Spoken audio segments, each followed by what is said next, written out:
do you know that you can take a bulb of garlic, put it in the microwave, allegedly, for 15 to 20 seconds. I'm gonna do, we'll try 15 seconds.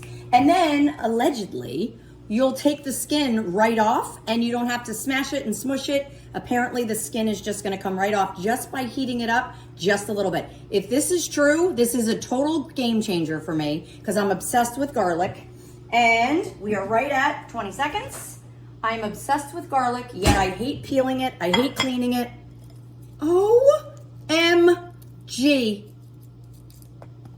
Look at this. By the way, it's hot.